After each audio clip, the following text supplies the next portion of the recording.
Hey everybody, hope you guys are healthy and safe. So it's been a while since I've shot one of these top-down videos where you only see my hands and the product without seeing my face. But I figured for this video, this is the best format because I have a lot of thoughts on Vivo X Fold's OriginOS that I want to show you guys on camera. So we have the Galaxy Z Fold 3 on the right and the OPPO Find N on the left side. So this video will mainly be a review of the Vivo X Fold, but I will be doing comparison against these two for a little bit here and there.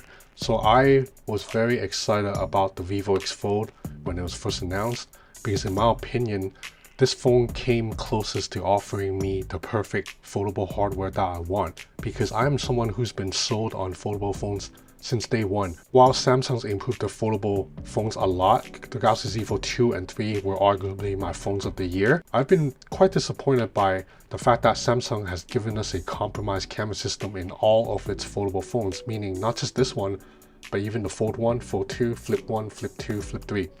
Every of those phones, the camera system is not close to what Samsung's best offerings are. If you're familiar with the Galaxy S22 Ultra, you will know that that phone has a 108 megapixel main camera with a large image sensor.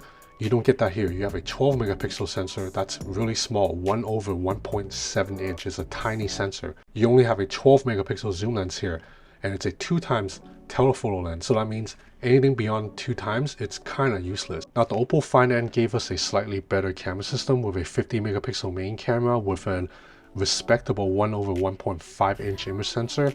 But then the ultra wide camera is also below par compared to what OPPO's used to offering us, and also this is only a telephoto zoom lens. The Vivo X Fold excited me because on paper, this camera system is really close to Vivo's best offering, which right now is still the Vivo X70 Pro Plus. You have a 50 megapixel main camera using Samsung's GN5 sensor, 1/1.5 inch image sensor. So this is a much larger image sensor than the Galaxy Z Fold 3, so that means the main camera pulls in more light and you get shallower depth of field for that professional bokeh look.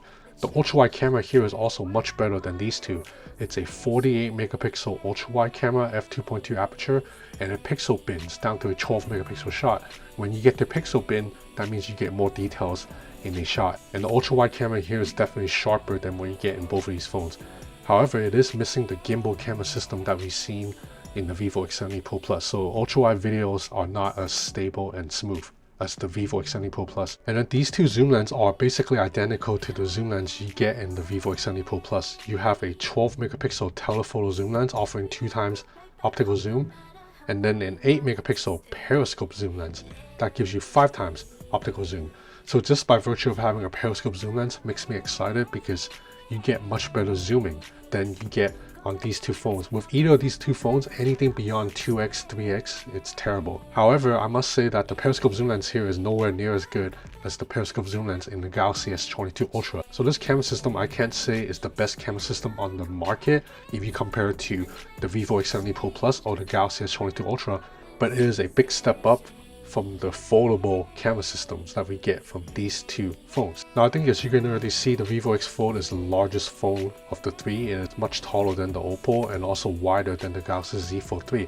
That's because you have a 6.5 inch display, OLED display, that actually resembles a typical phone screen. It has a 21:9 aspect ratio, and when you unfold, it is an 8-inch panel with mostly square-ish aspect ratio. It's a little bit taller than it is wide, but it is closer to a square than what you get on the OPPO Find N's 7.1 inch rectangular screen and the Galaxy Z Fold's 7.2 inch display. That's taller than it is wide. This is an upright rectangle. Now one of the big concerns people had about the Vivo X Fold was its weight, because this phone weighs 311 grams. That's significantly heavier than the 271 grams of the Galaxy Z Fold 3 and the 275 here. And I have to say, initially, the first day of use, this phone did feel really heavy in the hand. I remember the first afternoon I was at a coffee shop just holding the phone like this, and after a while I did start feeling tired right here. And when I put this phone in my pocket, it does hit my pocket a little bit heavier, almost like it pulls down my shorts a little bit. But I'm happy to report that after about 4 or 5 days of the phone, I am now used to the weight. It doesn't feel like, oh my god, it's so heavy anymore. I can make deal with it. Of course, I still prefer a lighter phone like the Galaxy Z Fold 3, and there's rumors that the Z Fold 4 will be even lighter. But the best in-hand feel of the three, I have to give it to the OPPO Find N, not just because it's a smaller form factor. This is only a 5.5-inch OLED display, but OPPO did a really good job of rounding the sides of the phone. So the right edge of the display is curved, I think you can see a little bit here, but also the left edge. This is also curved subtly. So when you hold the phone, it really feels like it's curved on both sides, and right here it's pretty smooth. You don't feel a rough edge.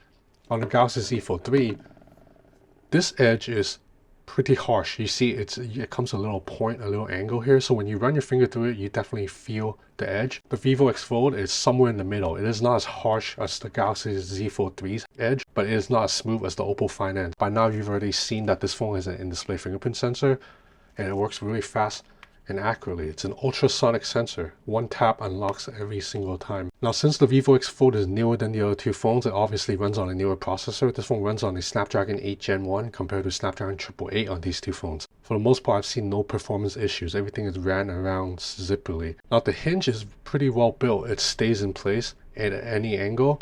So that means you can now open a camera app and do this. You can just put this on a table and then you can take pictures of yourself or a group photo hands-free without a tripod. So overall for hardware, I don't have much complaints other than the phone is slightly heavy. However, when it comes to software, OriginOS here is just not as polished as the Galaxy Z Fold 3's One UI and also the Color OS here in OPPO Find N. So first of all, for those of you who are wondering, you can install Google easily. I showed this process in my first unboxing video. Now, the second issue that a lot of Chinese phones have is you don't get push notifications in a timely manner, because Chinese phones, at least the Chinese version of software, tend to be very aggressive at killing background apps. So that means when the app is not running on your home screen, if it's just sitting on the background, the phone's really aggressive at shutting it down so you don't get notifications. And unfortunately, that is still a problem here. However, there is a fix. So basically what I have to do is I have to jump into settings, jump into battery, and then go to background power consumption management. Here, then I have a list of apps. I just have to find the apps that I want to basically whitelist the app. So I jump into WhatsApp and I allow it to use high background power usage. By default, it's set to background power, smart conservation. To switch to this, that will tell the phone, hey, WhatsApp is very important, don't shut it down. And then just on top of that, just as a precaution, I also lock WhatsApp. So if you jump in WhatsApp, you can tap an icon, you can lock the app, which I've already locked. That means even if I close all my background apps, WhatsApp will still be there. And since I've done these two tricks, I now get WhatsApp notifications on time. I've done this with WhatsApp, WeChat, Slack, and Gmail. These are the 4 apps that I need to get notifications for, and they do come through in a timely manner without any issues. However, it is still annoying that I have to do all these things just to get notifications to work. I really wish Chinese phone brands would stop doing this, because the OPPO Find N has the same problem. Now, for the most part, I do like the look of OriginOS. As you can see, the phone has a look that's kind of inspired by iOS, the widgets, the interactive widgets. So everything's interactive. Like you have a weather widget here. I can cycle through to see the weather during the day. I have a timer widget here, so I can just start a timer immediately. I have a Gmail widget here. I can read my Gmail. And I've managed to set up an app tray too. In my original video, I said there was no app tray. I was wrong. You actually can set up an app tray by jumping to settings. And you can also swipe down to bring down the notification shade. You can double tap on the screen to lock or wake. So it's a pretty intuitive software for the most part. However, there are 2 major issues I have with this software that really annoys me, and I hope Vivo will fix this down the line. So the first is that despite the fact that you get such a large screen, OriginOS is just not as good at multitasking as the Galaxy Z Fold 3 or the OPPO Find N. So let me show you why. So the Vivo X Fold does allow you to open apps in a floating window, but only with Vivo's own first-party app. So if I go to Vivo's browser, if I swipe up from the left corner, I can jump into a floating window mode. But this is Vivo's own browser, and I don't really want to use Vivo's browser. If I want to use Chrome, I cannot do the same thing. You see, it says it does not support small windows. I also cannot do this with WhatsApp, and I can't do it with Slack. You can do this with both the Galaxy Z Fold 3 and the OPPO Find N. See the Galaxy Z Fold 3? I can open WhatsApp in a floating window. On the OPPO Find N, just grab like this, you have Chrome in a floating window. Slack, grab like this, I have Slack in a floating window. So it really annoys me that Vivo does not let me open apps in floating windows, at least not third-party apps. So the only multitasking method you can do is split screen. But even this is not good. So let me show you. So I'm gonna have YouTube open, go into split screen. So now I'm running YouTube and Chrome. You can only split vertically though. You can't split horizontally. So if I play a video on YouTube, you already see what the issue is, right? Because YouTube is it's not meant to be split vertically. YouTube runs better if it's split horizontally, but there's no option for me to split horizontally. I can only swap the two apps, that is it. So YouTube just has to play in this tiny window like this. There's no other way around it. This issue is not here with the Galaxy Z Fold 3. So I'm gonna open up YouTube. Like you see, it opens split screen vertically too, right? But then I can tap on these three dots and then switch it to horizontally. And doesn't this just look a lot better? I can watch a video closer to full size while I open an app down at the bottom. Now the second big software problem I have is that OriginOS does not allow me to switch keyboards very easily. So I use two keyboards. I use Gboard because it's really good at typing Chinese, and I use Microsoft SwiftKey. So let me show you how you usually switch keyboards on the Galaxy Z Fold 3 and just about any other Android phone. So I'm gonna open up, tap here. So now I have Gboard, right? But if I want to switch to SwiftKey, I just swipe down from the top.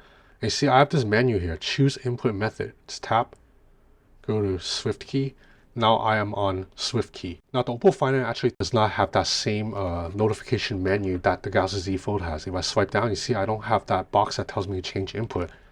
But OPPO thought of this and put a shortcut toggle here. I can tap on keyboard and I can also switch keyboards. I cannot do this on the Vivo X Fold. As far as I can tell, and I've looked everywhere, there is no way for me to switch the keyboard. Now you see, if I swipe down, there is no menu for me to change input method. And if I cycle through here, there's also no button for me to change the keyboard. And I've looked into here, there is no button. I've dived into settings, there is no button. So the only way for me to switch keyboards is I have to manually go to the app and tap on the app. And then at this point, this menu will finally pop up. So it's like a 4-5 step process now to switch keyboard. When on these other phones, it's 2 taps. And I'm someone who switches keyboards a lot, like 10 times a day. Now I can see these problems may be specific to me. Maybe you don't switch keyboards ever. Maybe you don't need to have apps in floating window. If that's the case, you're not going to have many issues with software. Then everything else has been working fine. Now looking at the rest of the hardware, it's really good. The phone has 2 speaker grills at the top and the bottom. And you can already tell just from the look of it, these are really good speaker grills and the audio is really great.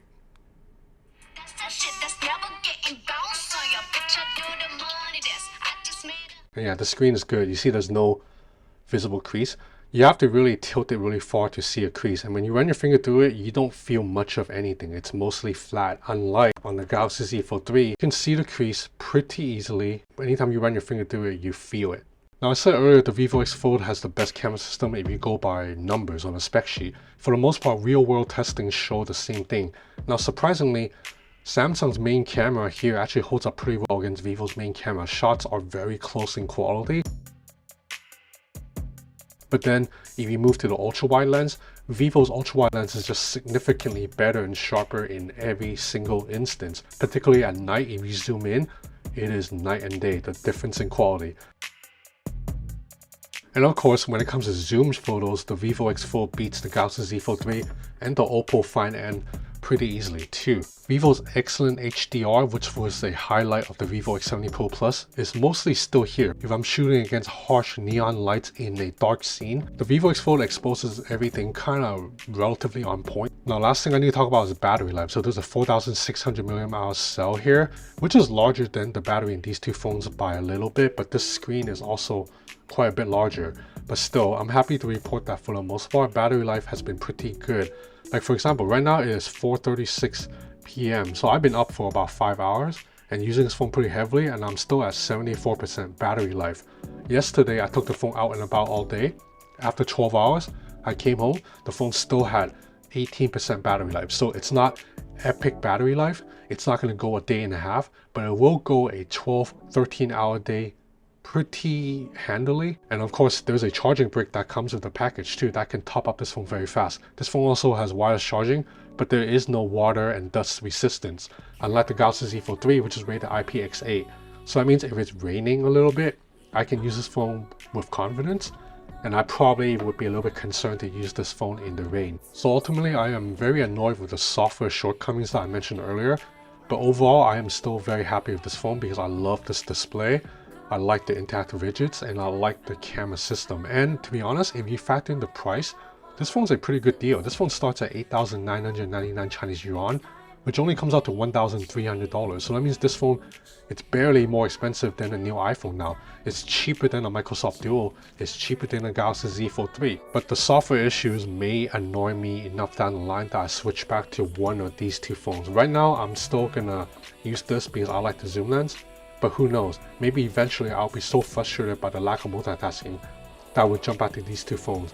But I must say, the OPPO Find N still has the best in-hand feel. Every time I hold this phone, I'm like, damn, this thing feels good in the hand. So yeah, that's about it for this video. If you enjoyed this content, please subscribe to my channel and follow me on Instagram at Ben's Gadget Reviews. I have a lot more stuff coming up, including 3 new flagship phones that I will review pretty soon, and one of them has not been announced yet. So please stay tuned. Thanks for watching.